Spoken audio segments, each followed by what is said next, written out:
Today's story is brought to you by Manscaped. Use code Westside at manscaped.com for 20% off and free shipping. Westside Fairytales is a dark fiction and horror podcast. The story you are about to hear is violent and disturbing. Exercise discretion before listening.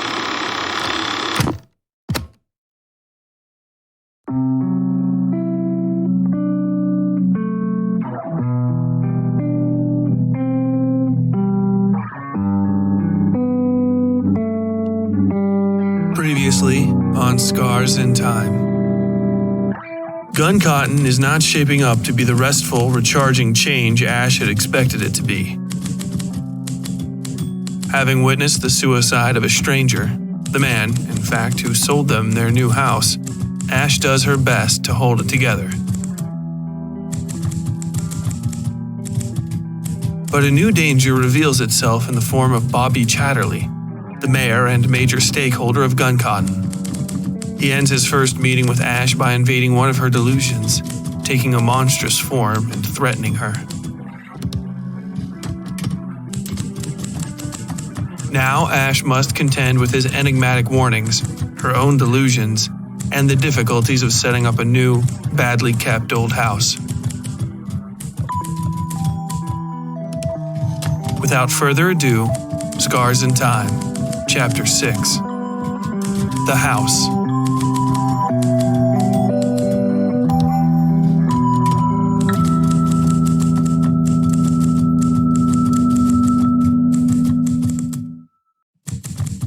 There is a surprising amount of furniture in here, Darcy said, walking through the house with her fingers tangled behind her back. The place was silent enough I could hear the soft popping of tendon and cartilage in her shoulders. She finished that stretch and bent over to touch the red cloth seat of the massive couch set in the near middle of the sitting room. She grimaced. "It just feels filthy," she said, smacking the cushion. A fat cloud of brown dust puffed into the air and lingered there. I had a sudden vision of a man smoking a pipe in just that spot, but it faded before it could take hold. I looked around, shivering, and then went about pulling all the window curtains aside. The room looked less Dracula and more bygone disaster with a strong helping of light. There were dust and cobwebs everywhere, of course, even a few ragged little mouse holes in the walls. But, more than that, the place was still full of other people's stuff. Much of it fairly old, in fact, and still set out as though they'd all planned to return after a trip out and simply hadn't come back. I picked up a teacup sitting beside one of the red upholstered high-backed chairs opposite the couch. Even decades later, you could see the crusted rim of grime where dust had settled over a slowly evaporating drink.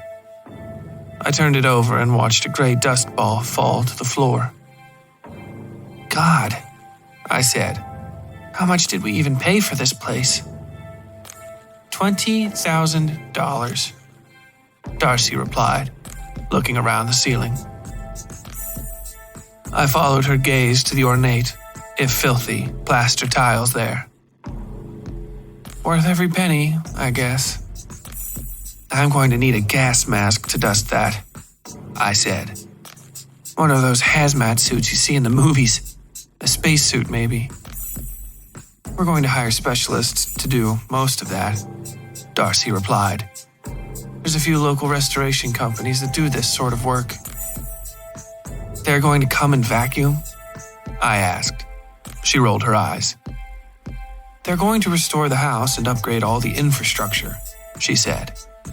"Just modernize it so it doesn't burn down from some rat-eaten wiring. I don't want the place to get too expensive to maintain or, really, to sell if we ever decide to." She wasn't talking to me anymore, but to herself, or the house. A combination of the two, really. Her hands were on her hips as I followed her to the connecting hallway behind the central staircase. The central staircase, I should add, wasn't all that central.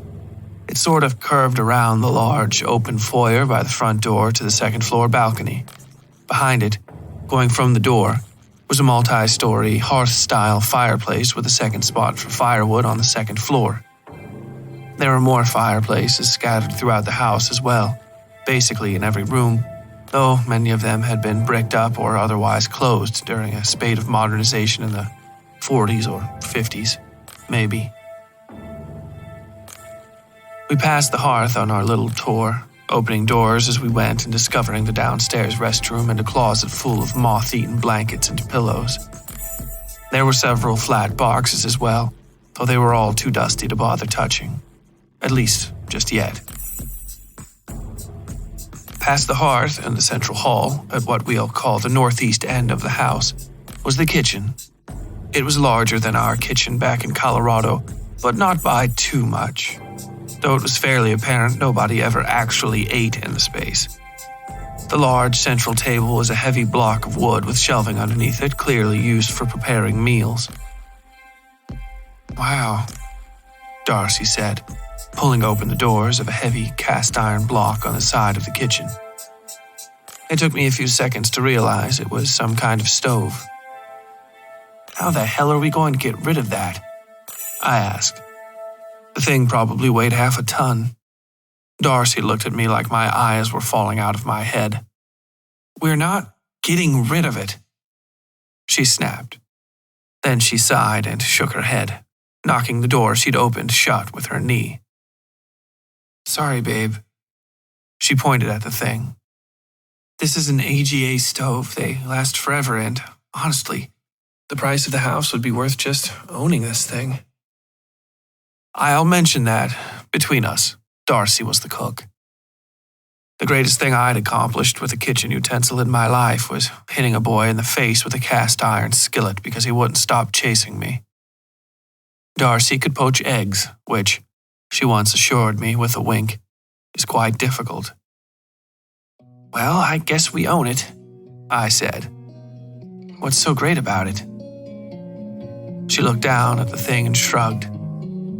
"It takes kind of a long time to get hot, but it stays hot for a while," she said. I just looked at her. "And you can have the 3 cooking doors be different temperatures, so one thing can keep meals warm while another cooks them." "Neat," I said, trying not to chuckle. "Probably worth the price of the house." She sighed and looked around the rest of the kitchen. "It's actually very cool," she said. "Maybe even the price of fixing it up," I continued. I was grinning at her now. She shook her head and left, and I followed. Beside the kitchen was the dining room, which was far less interesting than all the other rooms we'd seen. It was also the first room that had any sort of coverings on the furniture. A series of filthy white drop cloths lay over the large table and the dozen odd chairs surrounding it. The table itself was long and oblong, though not too ovoid as to keep 2 people from sitting at the head and foot. Around it were a smattering of smaller serving tables and a remarkably intact china cabinet that I found far more impressive than Darcy's slow stove. I touched the glass lightly, but even that small bit of contact caused an unnerving rattle on the shelves. "Yeesh," I muttered to myself. "Fine." "What?" Darcy asked. "Nothing," I said, following her out of the dining room and back into the foyer. We'd completed our tour of the U-shaped first floor. I was talking to the plates in the china cabinet. She gave me a look I couldn't quite decipher, decided on something, and then continued toward the stairs without saying anything. We took the curving, central staircase to the second floor balcony. While the loss of so much floor space might seem egregious, it made the second floor somehow feel much lighter and more open than the first, which was separated by the walls that supported the staircases and the balcony. Here, the rooms opened directly onto a walkway, save for the doors to the master bedroom, which were hidden by the wall encasing the third-floor stairwell. We started with the first door on the left, which led to a bathroom with wonderful tile and terrible wallpaper. I looked into the mirror there and touched my face, while Darcy laid on the ground and shined her phone's flashlight into the shadows beneath the cast-iron clawfoot tub in the corner. It was the first time I'd really looked at myself since waking up that morning. For some reason, this closeness to my dust-muddled reflection reminded me of the vision of my own dead corpse in the bathroom stall. The second floor's electric light was terribly inconstant, even more so than the first floor's. It pulsed on and off at irregular intervals through the few filthy bulbs that still worked. Most of them had burst or broken at some point, littering the floors with glass. But in the bathroom, the bulb was still whole enough to compete against the sun with its faint, flickering light. I noticed something odd on my face. A shadow by my lip. On my lip, really. What looked like an ink stain spreading in dots up toward my nose and cheekbone. I rubbed at it, but it didn't move, didn't vanish. I couldn't feel anything but my own smooth skin and a few misbehaving mustache hairs I hadn't plucked away over my lip, but I could see it through the grime on the mirror. I swiped a handful of brown gunk off the glass to see better. The black spot was gone. I shook my head and turned to ask Darcy if she saw anything on my face. She had somehow gotten herself nearly halfway under the tub. Her legs were moving in a way I didn't like. I realized I couldn't hear her making any noise but the soft taps of her shoes on the tile. "Darce?" I asked. She wasn't one to play games and try to scare me. Her body hitched and slid deeper into the shadows beneath the tub. The sides of her feet left drag lines in the dust on the ground. "Darcy!" It was more of a harsh whisper than a yell. I watched my wife's jeans disappear further, down to the knee. I cleared my throat and tried to say her name again. Instead, I coughed, and a lump of something shot into my mouth. I turned and spat it out, nearly vomiting from the taste. "Darcy! Darcy!" I said, wiping something off my chin. It was a smear of black, like charcoal paste and water. "Jesus!" I shook my head and dropped to my knees, grabbing Darcy's ankles. Her body was almost completely beneath the tub. So far, she'd have to be either laying sideways with her legs at an impossible angle to fit, or somehow be going through the wall. I couldn't get my head low enough to see while still holding on to her legs. I wrapped them in both hands and was trying desperately to pull her back. "Darcy!" I all but yelled through gritted teeth. "What?" she asked from behind me. I turned to see her standing, only slightly confused, behind me. I felt the cloth on the legs I was holding rip through my hands violently.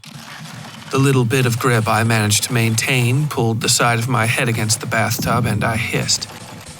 My hands felt at once very cold, then very, very hot. I held them up, and for a second, I was in the snow again 30 years earlier.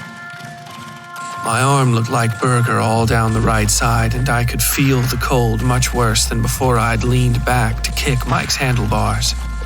My shirt was in tatters, barely covering my chest. Though I couldn't really remember trying to stop my skid down the hill, I saw that my hands were skinned badly and weeping blood up through dozens of spots in my palms. At the time, I had looked up and seen him, the fat man with the umbrella, smiling at me with his mushy Picasso face. This time I only saw Darcy. She rushed forward and grabbed my hands. "Jesus, Ash," she said. They weren't as bad as after that slide down the mountainside road by my childhood home, but I was bleeding a bit. "What did you do?" I thought about lying, but I honestly couldn't come up with anything. I saw you getting dragged beneath the bathtub," I said. "Why? What?" Darcy asked. "Didn't you get underneath the bathtub to check it?" I asked. "Just for a second," Darcy said. I could see that slow, glassy slide into her professional self. Then I left you here by the sink. You were dazing off and looking into the mirror. She took a breath. You saw me under the bathtub? Yes, I said. You were getting dragged underneath, and I tried to pull you out, and, well, I held up my hands. She turned them so they were facing up to the ceiling. Stay like that for a second, okay? She asked. I nodded and obediently stood like a statue awaiting some offering while she ducked down by the tub. I imagined for a long, horrified second that she would get dragged under, but she stood back up a few seconds later. She huffed a bit, having to use her knee like a cane. Well, let's put the tour on hold for a second, okay? She asked. I think you had one of your visions and accidentally scraped yourself on the bottom of that tub. The enamel on the bottom is pretty corroded, so if you pushed hard enough... She ran a hand through her hair. Jesus, Ash. You could have lost a finger if you'd pushed any harder. We're going to have to clean those abrasions right now. I didn't bother arguing with her that the marks on my hands made no goddamn sense with the explanation she gave me, mostly because it would have made me sound crazier.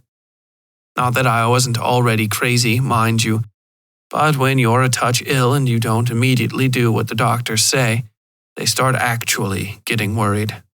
So I let her take me downstairs and clean my wounds with peroxide from the little red doctor's bag. Then she bound me with some light bandages. Somebody knocked on the front door.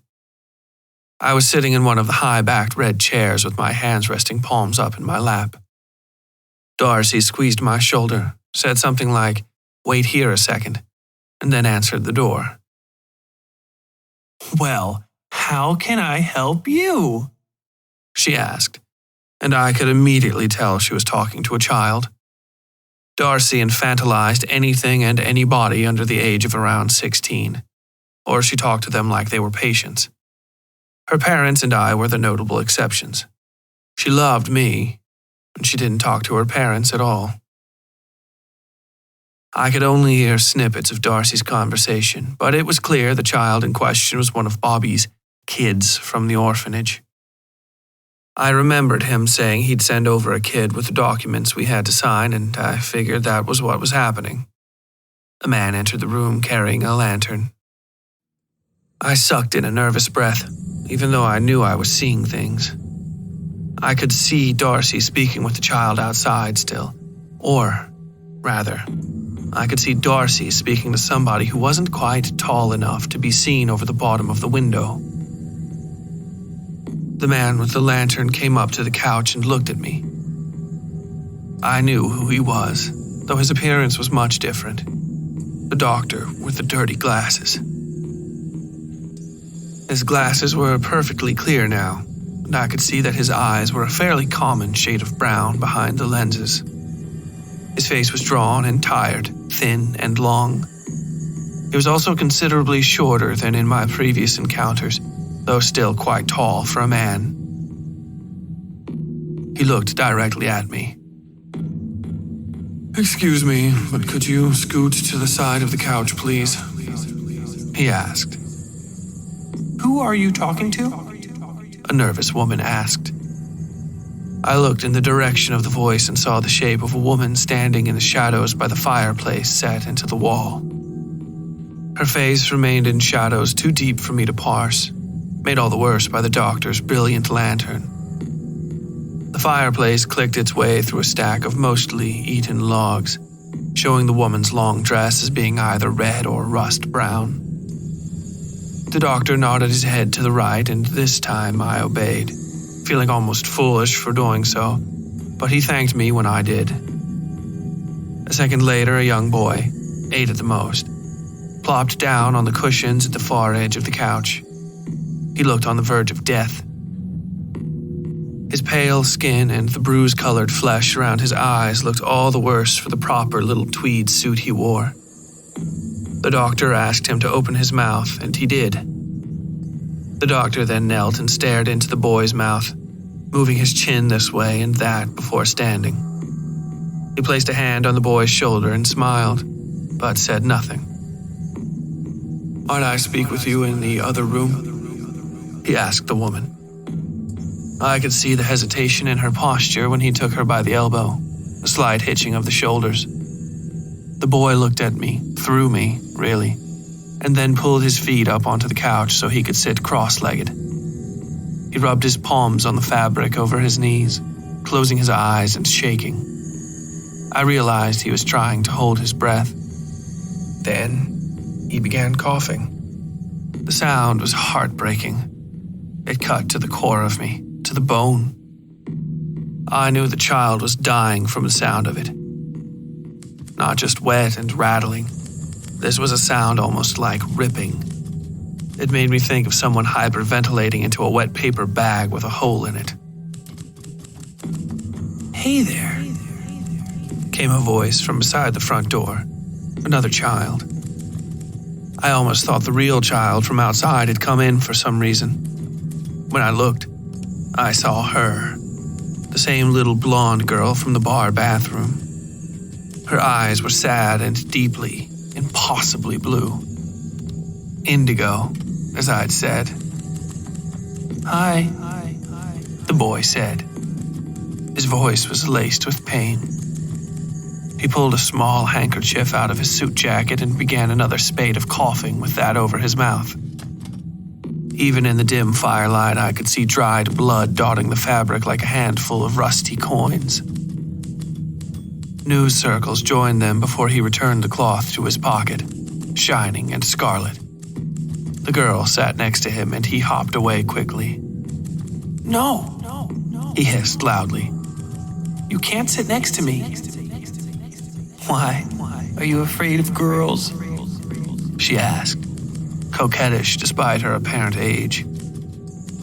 He narrowed his eyes at her and pursed his lips. "No, I'm not," he said. "You just can't be near me. You'll get sick too, especially when I'm coughing." He scooted away from her a bit further. She followed him, holding him in place with the lightest touch of her fingers on the back of his hand. Something like lightning struck in my mind at that instant, and I heard a sound that would become very familiar in just a week or so. The rush of typewriter keys.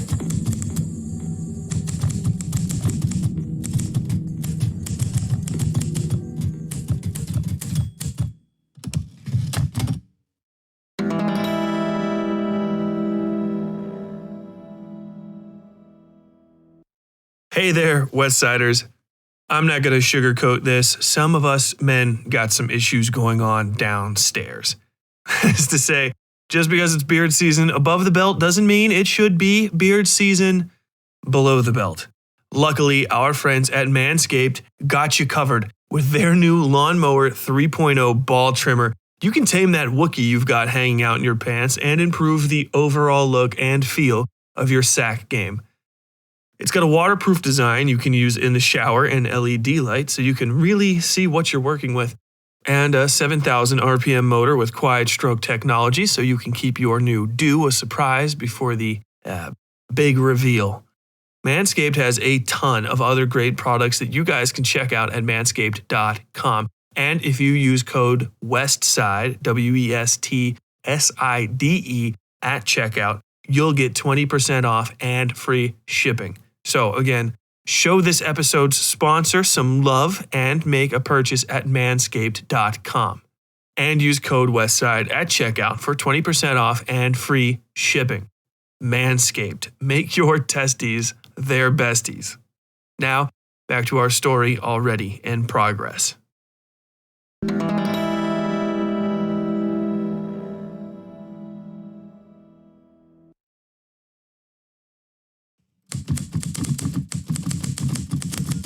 Jonathan hated not being called John because he thought his full name sounded odd and nasally. Perhaps that was because his sister always said it out loud with her nose pinched between her fingers when she wanted to bother him. Now he hated it because sick kids were always called by their full names. Not just sick kids, really, but ill children. Children like him, children who adults sometimes spoke to as adults, because they didn't have a lot of time left, because they were dying. He hated that name because that's what Shelley called him. Shelley with her little porcelain dolls and her bad habit of getting her Sunday dress caught on things. Shelley, his big sister who would make fun of him all the time but said that nobody else could do that because it was her privilege. That he had to tell if anybody else ever picked on him because she'd take care of that. Quick, fast, and in a gosh darn hurry. She'd actually said "God damned," like the way adults did, and said it real loud. But he didn't even like thinking it, so he didn't. Back then, only Shelley had ever called him Jonathan, pinching her nose and crossing her eyes and chasing him around until he cried for her to stop. Then she'd tackle him and tickle him, and they'd end up laughing, or she'd make him come and have high tea with her, like a proper English lady. One time, she'd even tackled a girl at their little school in the hills for pushing him. But she hadn't tickled that girl, no. Shelley had pinched her neck and face and arms until the girl had cried and promised that she'd mind her manners from then on. Then Shelley had gotten sick, and nobody had called him Jonathan anymore.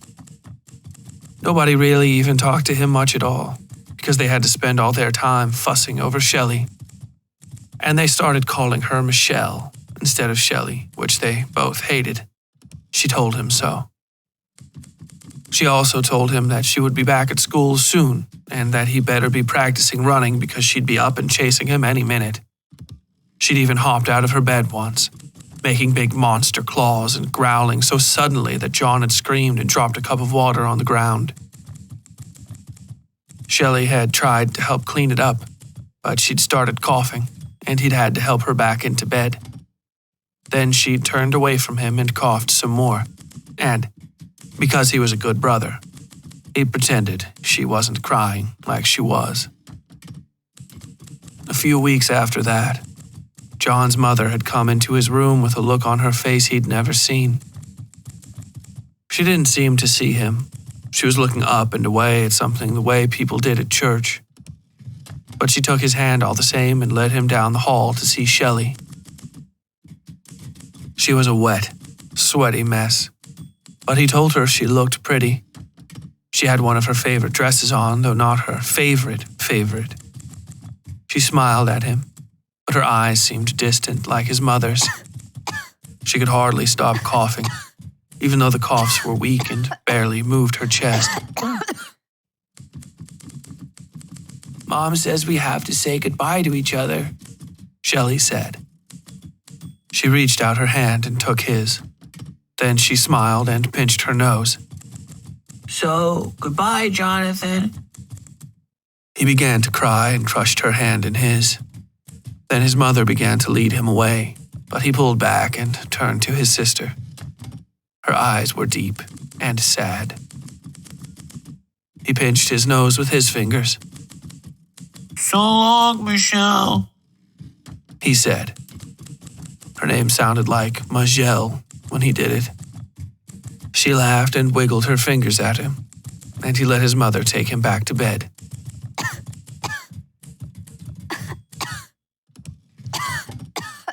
The next day, she was gone.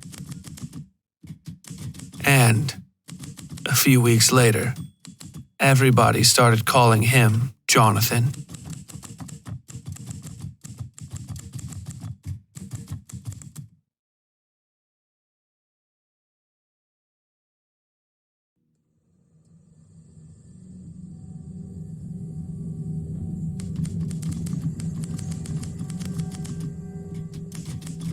I took a deep breath and felt myself slipping back down into some semblance of reality, even though I was still in that odd superimposition of past and present. Or, at least what I thought was the past and present. The little blonde girl still had her hand on the boy's. He was looking at her fingers intently. "You're dying," she said. Even though they don't ever say it, you know that you're dying, right? He nodded. Tears spilled from his eyes and he rubbed them away with the hand hers wasn't touching. What if it was easier? If what was easier? He asked, staring at his knees. Dying, she said. He looked at her. She smiled. Remember how bad it was for Shelley? She couldn't play or run. Stop, he whispered. She couldn't even have tea with you or chase you down and tickle you, the girl said. He glared at her. Stop it, he said. I don't know you. The girl grabbed his shoulders. Her eyes were wide, almost feverish. But you do, Jonathan, you do, she said. Even though I was just an observer, I could feel myself being drawn into those eyes. They were like a bottomless well, a hole eating the sides of its own boundaries. You're the boy that hates his long little name and misses his sister, who hates these trips to the doctor and all those sad-looking grown-ups. She leaned in close enough to kiss his ear and whispered, You're the boy who hates the taste of blood in his mouth. Her eyes flicked to me, but only for a moment. Get away from me, the boy said, moving his face back from her. You'll get sick. I can't get sick, the girl said. I don't ever, won't ever get sick. He looked at her and she smiled, raising her hands to the house around her. After all, I get to live in the doctor's house, don't I? I know things, don't I? I can fix it so it won't hurt. Fix it? The boy mumbled. There was no fight in him. How? With this, the girl said, holding up a glass and copper syringe, the kind with 2 big rings for the fingers. The fluid in the glass could have been water for all anybody knew. The boy looked at it with a broken sort of hope. What is it? He asked. Medicine, she replied, holding the syringe in her hands before him. It reminded me of how Darcy had made me keep my hands after I'd hurt them upstairs. Medicine, he repeated. The strongest, she said. Her voice was soft. Okay, he said, then softer. What do I need to do? Just hold still, she said, slipping off the couch and taking his arm by the elbow. She lined the needle up without moving the shirt or jacket sleeves out of the way. Shouldn't I take off my jacket, at least? He asked. She said nothing, her little pink tongue flicking out to lick at the corner of her lip while she pressed the needle forward. The boy hissed and then began to cry. It hurts. She pressed it deeper still, settling her thumb on the plunger. I heard the bones in her little child's hand crunching and popping to allow for the too large size of the instrument. It hurts. But you want it to stop hurting, right? She asked, raising her eyes from the syringe to the boy. His body had a frightened stiffness to it, like any slight movement might somehow unsettle the massive needle disappearing into his sleeve. She leaned closer. It's a trade. I'll make it stop hurting, but you have to ask for it. He nodded. Say it out loud, she said. Her voice was a woman's voice. I want it to stop hurting, he said, dropping his chin to his chest. Then she pushed the plunger and the boy's face scrunched, pinched, and then went slack. His body convulsed lightly as she pulled the needle free and slowly laid him on his side on the couch. His eyes rolled up in his head, and he began to foam at the mouth. The girl watched him for a while, and then looked at me when the worst of it had subsided. Then she smiled, tossed the syringe into the fire, and left.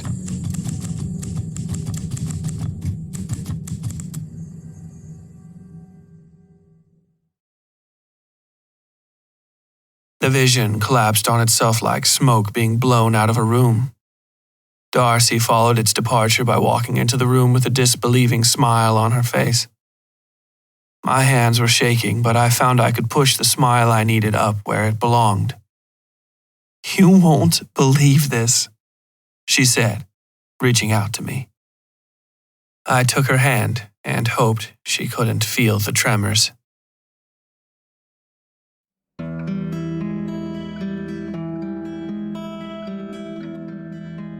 Hello, my name is Tyler Bell and I'm the host of the Westside Fairytales. For better or worse, this operation is basically a one-man show. I do all the writing, reading, editing, music, and the various other production aspects. Yui Breedlove does all the wonderful episode art you see online. If you're enjoying this episode, please consider compensating us for the experience. Anything, even just $1, lets us know that you believe the Westside Fairytales is content you appreciate. You can donate to our efforts directly through the PayPal link on our website, westsidefairytales.com, or by pledging to support us on Patreon. For just $1 there, you'll get access to these episodes without ads like this, and for $5 or more, you get access to members-only content, including fully produced ebooks of the episodes and behind-the-story lore episodes. And, at $10 or more, we'll start sending you special merch packs and a whole lot of other stuff. The Westside Fairytales is a one-of-a-kind production, and we can't thank you enough for just taking the chance to give us a listen. But odd, off-the-wall, incredibly unique productions like this are self-funded, and, without the generous support of listeners like you, we wouldn't be able to stay on the air. So, please consider keeping great horror independent and supporting the Westside Fairytales today. Thank you, and, as always, stay safe out there. Now, back to our program already in progress.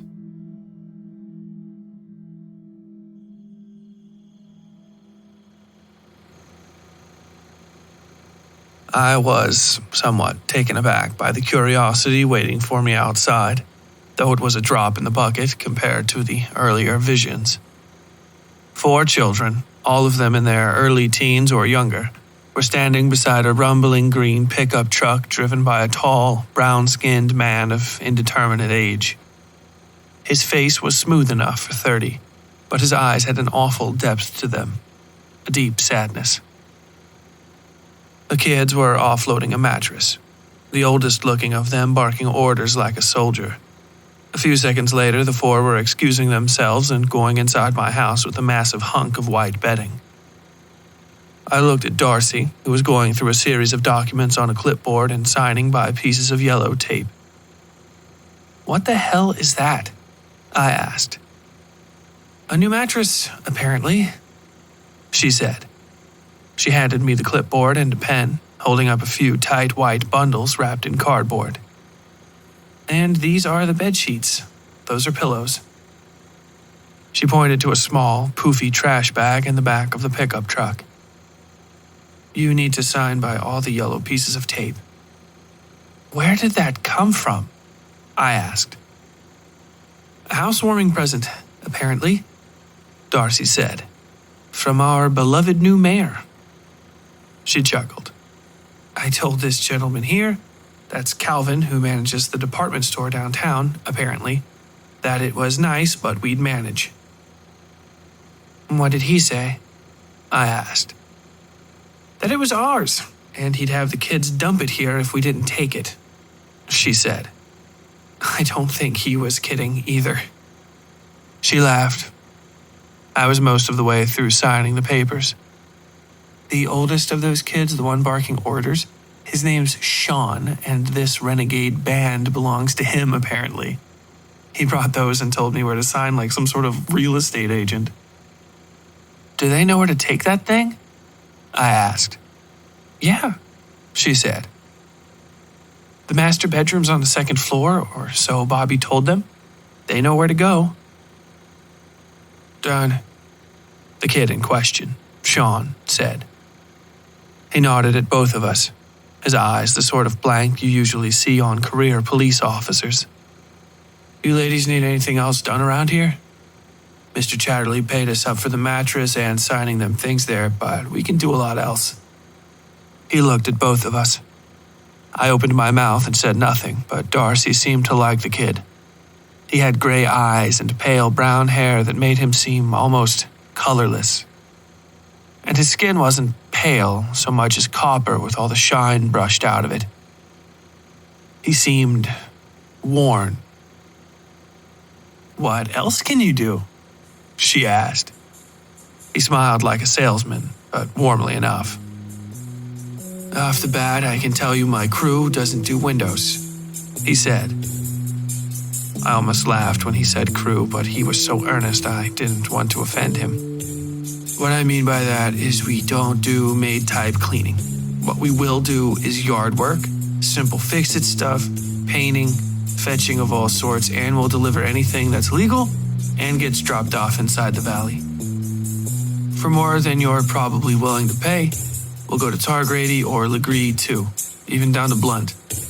But if you've got a car, you should probably just do it yourself. That's a very specific list, I said. A girl stepped up, her hair a series of dangling, beaded braids. They clicked lightly with every move she made. We're very specific people, ma'am, she said. But it's not inclusive. It's not, Sean agreed. He looked at me for a second and then turned his head side to side, looking for someone. He settled on a third kid, bigger but younger, who was running his fingers back and forth over the stone porch railing. Thomas.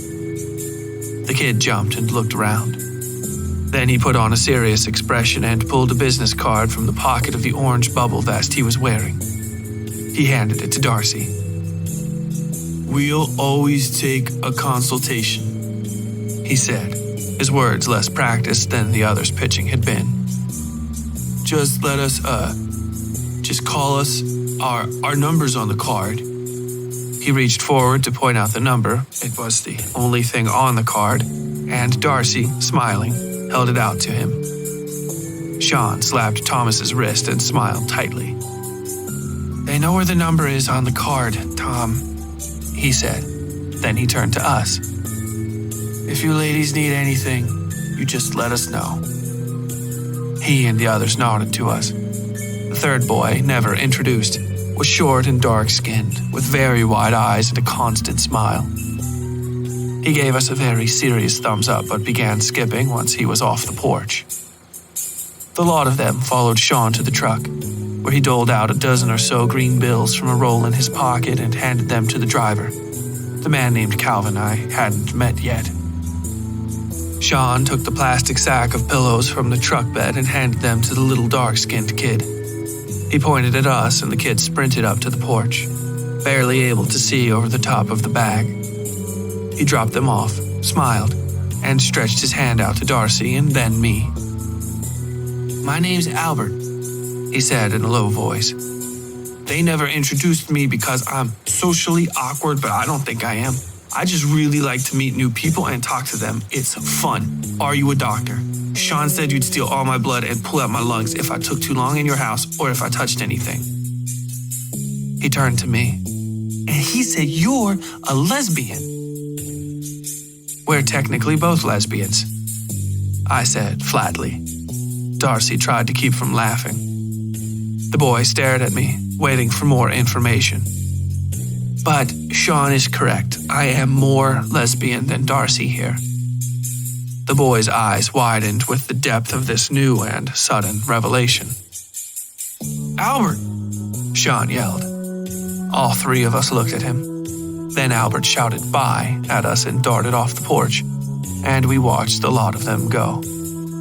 I half expected to see a second young girl and a fourth boy in their midst, both of them dressed in inappropriately old clothing, but nothing like that happened. Just the children and the ever-present fog of Old Town. Then only the fog when they had gone. "You are not more lesbian than me," Darcy said while we watched the kids go. "I am not," I agreed. "You have lied to a child," she added. "I have," I said. "Want to help me make our new bed?"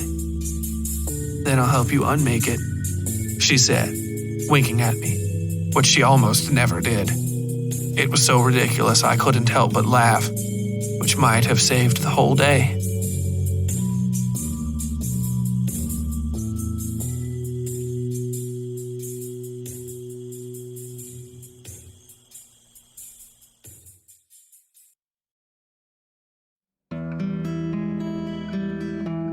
Hey there, Westsiders. Enjoying the program?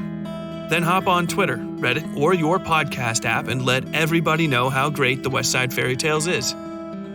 Taking a few seconds to rate us, review us, or share our latest episode and your thoughts on it helps get fresh ears on our stories and lets us rise up from the dark and sweltering pits of the sub-top 100 rankings.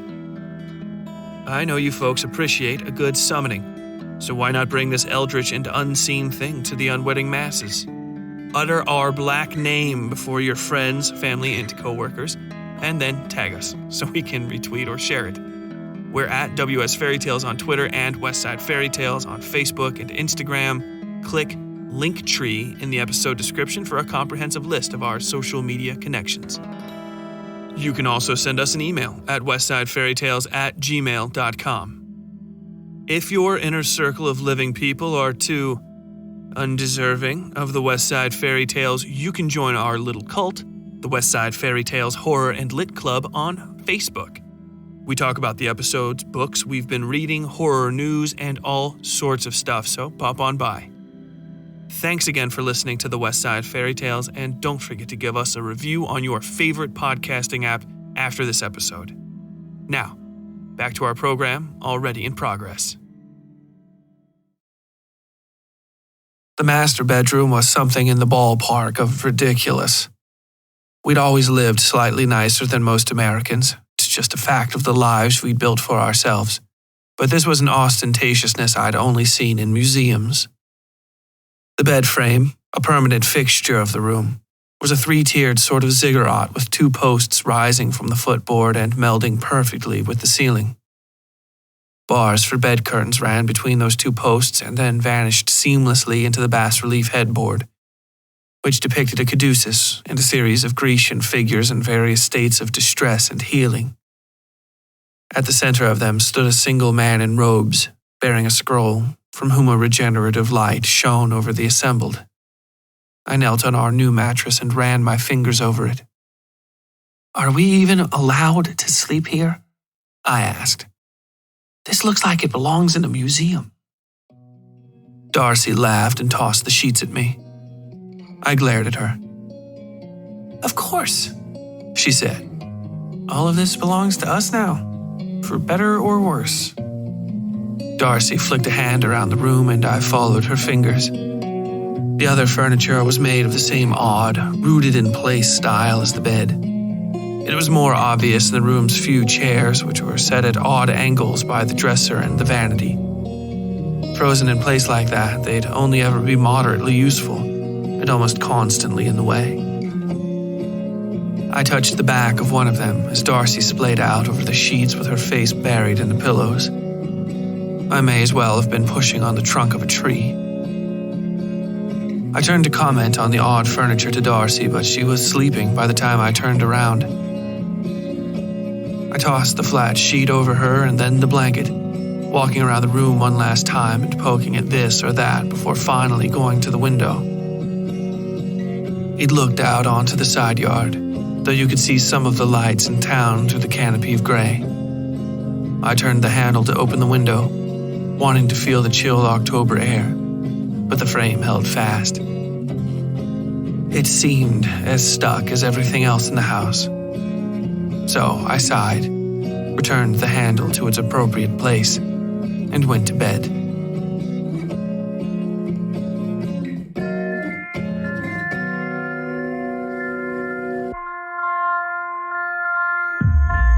I woke in our kitchen, moonlight spilling through the window and shining with dull intent on the knife in my hand. Broad-bladed and sharp, my mind was of two pieces trying to remember where I'd found it. On one hand, I'd never seen it before. I knew that intrinsically, even though I couldn't tell one knife from another unless they were sitting right in front of me. On the other hand, I could remember maybe 1,000 moments of cutting vegetables and meat, of preparing meals for years with the thing. That's how I knew it was sharp. That's why the handle felt so familiar in my hand. I was going to kill somebody with this thing. I needed to kill him before I lost myself again, or at least kill myself. I needed to be free. I stumbled to the sink, eminently clean as I always left it, and held my wrist out over the drain. Even now, I was determined not to make a mess, because I knew if I failed, he'd leave it there for me to clean up, just like he always did. I felt the crisp snatch of the blade finding its place on my skin, moving opposite the cutting direction as something plucked and pulled at my resolve. I could feel it in my arm, holding my muscles tight in a panicked, almost familiar way.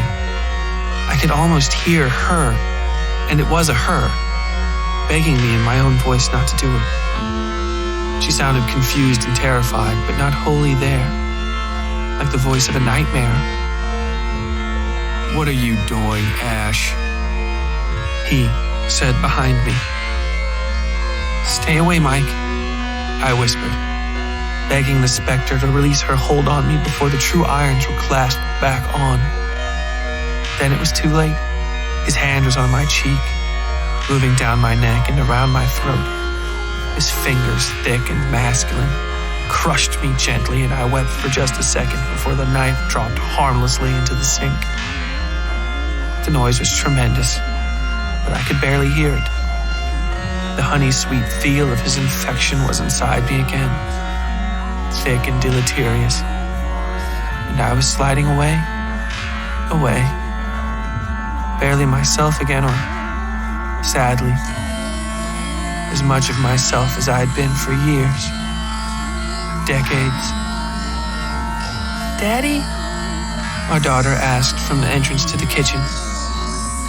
I could feel him turning and turning, moving me around and adjusting his grip to a more casual, one-armed hug that encircled my shoulders. The girl in the doorway was about 10 or so years old, with messy blonde hair and deep purple eyes. "Yes, baby?" Mike asked. His infection was all the way inside me again, and what was left of my mind was distilled to a thin paste at the back of my skull. My sense of agency and self now no bigger than this mental visitor who'd stayed my near suicide. This new woman in my brain seemed as much afraid of my husband as of my daughter, whom she seemed to recognize as someone else. "I don't have a daughter," she said. "Is Mommy okay?" my daughter asked. "Well, I do," I said to her in my mind. My mouth would never move on its own if Mike didn't want it to.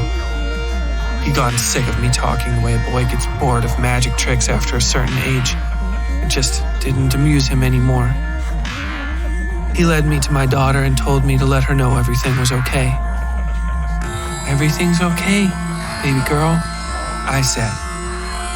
She wrapped her arms around my neck, and the feeling was more intense than Mike's simple, magical poison. It was chemical, brain deep and swirling. The new passenger in my head was sickened by it. "Let's go tuck Coraline back into bed, okay?" Mike said, kissing my forehead and wrapping both of us in his arms. I was dull, dead. The passenger in my head was gone, and for some reason that made me feel terribly alone. Resigning myself again, taking my fate on the chin for the 1,000th time in the last 30 years, I kissed Mike on the cheek and let him lead me upstairs.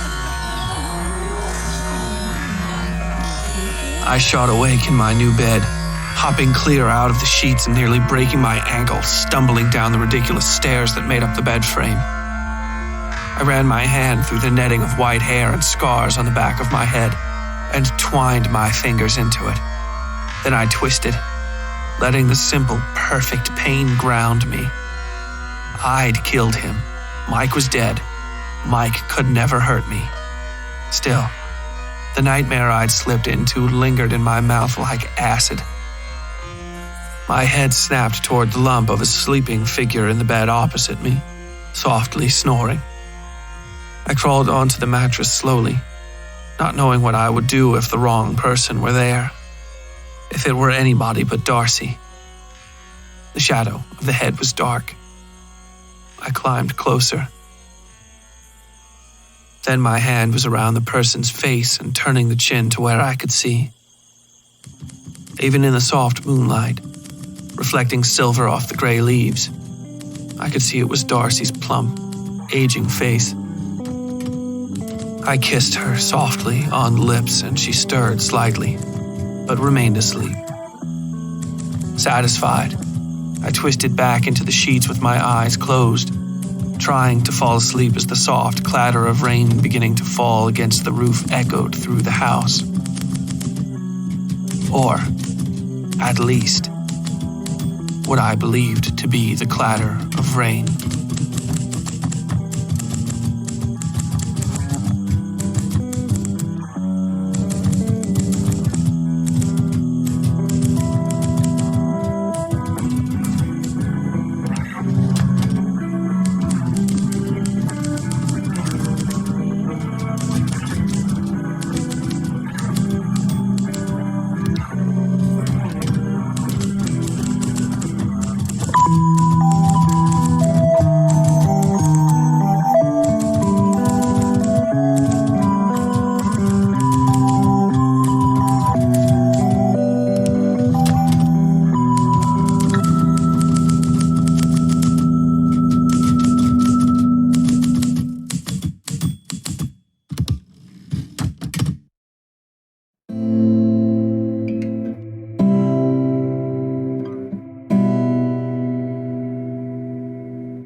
Coming up on Scars in Time.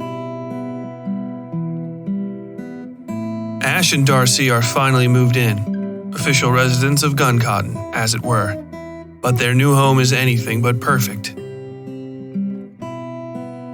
Years of neglect have left it near in ruins, and with the high pressures of her new practice, Darcy will have to leave much of the work to Ash. Determined to not be a burden, Ash takes a plethora of chores onto her shoulders, possibly biting off more than she can chew in the process. Because, as she's exploring her new home ahead of the planned renovations, she stumbles across something that's been hidden away for a long time. Hidden, in fact, just where someone, or something, knew she would find it.